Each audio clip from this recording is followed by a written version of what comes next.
প্রিয় বন্ধুরা, data centre একটা দুর্দান্ত জায়গা। ডেটা সেন্টারকে নিয়ে বলার অবকাশ নিয়ে বিরাট বড় বিস্তৃতি রয়েছে। যেরকম স্টোরেজ করা, যেরকম এই মুহূর্তে তুমি যে ধরনের যখন কোনো ভিডিও দেখছো কিংবা কোনো ফটো আপলোড করছো কিংবা কোনো তুমি গুগলে গিয়ে সার্চ করছো কিংবা চ্যাট জিপিটিতে গিয়ে কোনো সময় কোনো সার্চিং করছো, যাই তুমি করো না কেন, যে ধরনের কাজ তুমি করো না কেন, সবকিছু যুক্ত রয়েছে ডেটা সেন্টারের সঙ্গে।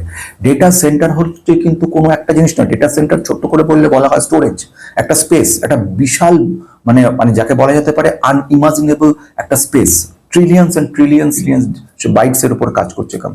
এই স্টোরেজ শুধু না, স্টোরেজ রিলেটেড সবকিছু নিয়ে কিন্তু ডেটা সেন্টার ডাইরেক্টলি হচ্ছে যেখানে হার্ড ডিস্ক থাকছে তার মধ্যে স্টোর করা হচ্ছে, তার সঙ্গে আনুষঙ্গিক যেরকম সেটাকে কুলিং করা পাওয়ার, তার রিলেটেড বিভিন্ন ব্যাপারে দেশ কিন্তু এগিয়ে চলেছে দুর্দান্তভাবে। এইরকম পরিস্থিতিতে ডেটা সেন্টার মানে একটা বিরাট বড় ব্যাপ্তি, কারণ ডেটা সেন্টারের সঙ্গে আর্টিফিশিয়াল ইন্টেলিজেন্স, ডেটা সেন্টারের সঙ্গে সেমিকন্ডাক্টর সব ওতপ্রোতভাবে যুক্ত। ডেটা সেন্টারের এত দুর্দান্ত পরিস্থিতি, ভবিষ্যৎ দুর্দান্ত। এরকম পরিস্থিতিতে সকলে কম বেশি ডেটা সেন্টারের উপর একটা ইনভেস্টমেন্ট করছে এবং সেটা করা স্বাভাবিক। আজকে আমাদের দুটো রিকোয়েস্ট করছিল অনেকদিন ধরে, সেটাকে নিয়ে আজকে একটু কথা বলবো। ডেটা সেন্টারের ব্যাপারে একটা কোম্পানিকে নিয়ে কথা বলছিল, সেই কোম্পানির নাম হচ্ছে এসটিএল নেটওয়ার্ক। এই যে এসটিএল নেটওয়ার্ক, এই কোম্পানিটাকে কি দেখে দুর্দান্ত কোম্পানি মনে হচ্ছে। কোম্পানি স্মল ক্যাপ কোম্পানি, কিন্তু মানে কোম্পানি যদি বলি এক নম্বরের ব্যাপার ভেরি স্মল ক্যাপ কোম্পানি, 1500 কোটির কোম্পানির কিন্তু আমি যেটা বলবো পেনি কোম্পানি হয়ে গেছে কোম্পানিটা। এবং কোম্পানিটার আলটিমেটলি যেটা রিসেন্ট রেজাল্ট এসছে, 360 কোটি টাকার একটা বিরাট বড় অর্ডার এসছে। সেটা কোথা থেকে এসছে? বিরাট বড় অর্ডার, দুর্দান্ত ব্যাপার। কিন্তু প্রশ্ন চিহ্ন থেকে যাচ্ছে একটা ছোট্ট জায়গা, সেটা হচ্ছে এই যে ইমপ্রুভমেন্ট হচ্ছে, এই যে বিরাট একটা কিছু দেখতে পাচ্ছি, আলটিমেটলি এর জায়গাটা কতটা, মানে ব্যাপ্তিটা কতটা, মানে এর ফলে কোম্পানির কি শুরু হবে। তো কোম্পানির ক্ষেত্রে আমি যদি ছোট্ট করে বলে দিই, এটা একটা এমনই জায়গা যেটা কোম্পানি সে router, switching, network related company, যে ডেটা সেন্টারের যে কানেক্টিভিটি, এগুলোর উপর কাজ করা কোম্পানি যদি ফান্ডামেন্টাল বলি জঘন্য কোম্পানি। কেন বলবো? শুধু পেনি 29 টাকার বলেই বলছি না, কোনো ডেটা পারফেক্ট পাচ্ছি না। যেরকম আমি পি পেলাম না, সেকেন্ড পেলাম না, return on equity, capital employed, যেগুলো দিকে আমি দেখে একটা ডিসিশনে আসবো, সেগুলো কিছু পাচ্ছি না। তৃতীয়ত হচ্ছে আমি যেটা পাচ্ছি না, রিটার্ন অন ইকুইটি নেই, ডেপ্ট ইকুইটি রেশিও কিচ্ছু নেই। আমি যেটুকু পেলাম সেটা হচ্ছে ইপিএস, আর্নিং পার শেয়ার, সেটা দেখাচ্ছে -1278, মানে এক সাংঘাতিক সিচুয়েশন। দ্বিতীয়ত হচ্ছে নেট প্রফিট 32 কোটি টাকার নেট প্রফিট হয়ে গেছে, মানে কিছু লাভ কিছু তেমন নেই। কোম্পানি মার্কেট ক্যাপ 1500 কোটি, প্রোমোটার 44% নিয়ে বসে রয়েছে। মানে রেজাল্ট যদি দেখো, গত বছরে 355 কোটি, এবছরে 190 কোটি। গতবারে ছিল 1 কোটি লাভ করেছিল, এবারে কোম্পানি কিন্তু 22 কোটি টাকা নেগেটিভ করেছে। ন্যাচারালি ইপিএস মাইনাস এত বিরাট হবে। নেট প্রফিট গত জুনের রেজাল্ট যেটা এসছে সে অনুযায়ী 46.46% ডাউন, বোঝা যাচ্ছে।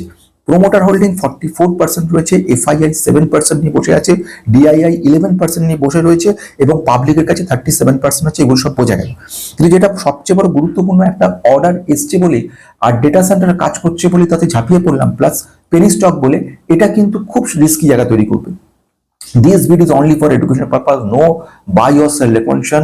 Before invest, please consult yourself or your advisor. Past return cannot guarantee future performances. আমি এই ব্যাপারে বলে রাখলাম। এখানে যেটা বলার রয়েছে সেটা হচ্ছে খুব গুরুত্বপূর্ণ পয়েন্ট, সেটা হচ্ছে এই ধরনের কোম্পানি যেগুলো নেগেটিভে চলছে, প্রফিট থেকে নেগেটিভ হয়ে গেছে, যেগুলো একটা 360 কোটি টাকা অর্ডার পেয়েছে বলে ঝাঁপিয়ে পড়লাম, এই ধরনের চিন্তা ভাবনা থেকে একটু হলেও বিরত থাকাটা উচিত বলে আমার মনে হচ্ছে। হতে পারে এসটিএল নেটওয়ার্ক ভবিষ্যৎ দারুণ করবে। প্রেজেন্ট 1 বছর রিটার্ন দেখছি 35% দিয়ে দিয়েছে, মানে দারুণ ব্যাপার। আর সেপ্টেম্বরের 5 তারিখ থেকে এনলিস্টেড হয়েছে বলে ম্যাক্সিমাম রিটার্ন 39% দিয়েছে, মানে তেমন কিছু দেয়নি। কিন্তু আমার প্রশ্ন হচ্ছে, আমি ইপিএস নেগেটিভ, আমার প্রশ্ন হচ্ছে আমি ভ্যালুয়েশন বুঝতে পারছি না, আমার প্রশ্ন ডেট টু ইকুইটি রেশিও কি রয়েছে বুঝতে পারছি না, সেই কোম্পানিতে এক্ষুনি ইনভেস্ট করাটা কিন্তু ভুল হবে। আমি চলে আসবো সেকেন্ড কোম্পানির ক্ষেত্রে।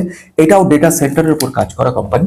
এই কোম্পানিটাও কিন্তু ভালো একটা কোম্পানি, কিন্তু ওই কিন্তুর জায়গা থেকে যাচ্ছে পেনি।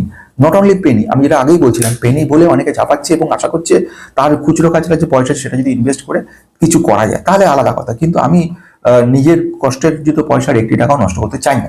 কিন্তু কোম্পানিটার ক্ষেত্রে যেটা বলবো সেটা হচ্ছে 2 টাকা 17 পয়সা দামের স্টকটার দাম, 2 টাকা 17, বোঝা গেছে। কোম্পানিটার ম্যাক্সিমাম রিটার্ন দিয়েছে 1450%, 5 বছরে রিটার্ন দিয়েছে 1346%, 1 বছর নেগেটিভ 4%। বেশ, কোম্পানির মার্কেট ক্যাপ 253 কোটি, মানে এর থেকে রিস্কি আর কিছু হতে পারে না।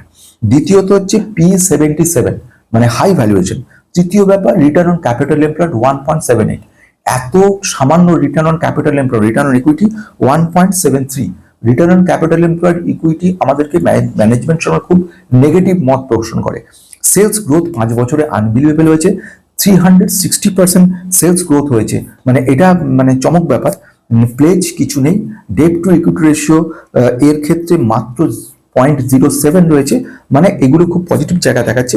কিন্তু নেগেটিভ সবচেয়ে বড় ব্যাপার, প্রমোটার হোল্ডিং মাত্র 15% এবং পাবলিকের 84%, 84.95%, তো 84.95 রিটেলার হোল্ড করে রেখে দিয়েছে।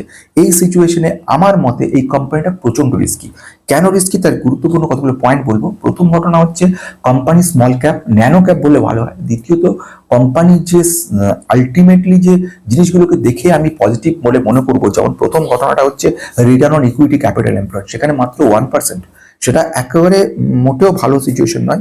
প্লাস দ্বিতীয় পয়েন্ট বলবো, ভ্যালুয়েশন P77, ওভার ভ্যালুড রয়েছে। তৃতীয় ব্যাপার সেটা বলবো, এইগুলো নেগেটিভ জায়গা তৈরি করছে। আর পজিটিভ জায়গা বলতে এছাড়াও পেনি স্টকের মুভমেন্ট নিয়ে সন্দেহ প্রকাশ আমি করি। আর কিছু জায়গা যেটা বলবো, প্রমোটার হোল্ডিং নেগেটিভ রয়েছে। পজিটিভ খুব বিরাট কিছু না, যদি একটা মিরাকেল হয়। এইসব কোম্পানিতে যারা জুয়ো খেলছে বা মনে করছে যে জুয়ো খেলে আমি এখান থেকে একটা ইনকাম করতে পারবো, এই ধরনের চিন্তা ভাবনা যাদের থাকে তাদের জন্য আলটিমেটলি এইসব কোম্পানিগুলো কিন্তু ভালো। কিন্তু যারা সিনসিয়ারলি কাজ করছে, খেটে একটা ভাবছে একটা ভালো রিটার্ন নিয়ে যাব, তাদের জন্য কিন্তু এই কোম্পানি কোনো মতে খুব একটা পজিটিভ আশা আমাদের যোগাতে পারছে না। তাহলে এই নিয়ে আজকে শেষ হলো, আবার আরেকদিন দেখা হচ্ছে নেক্সট।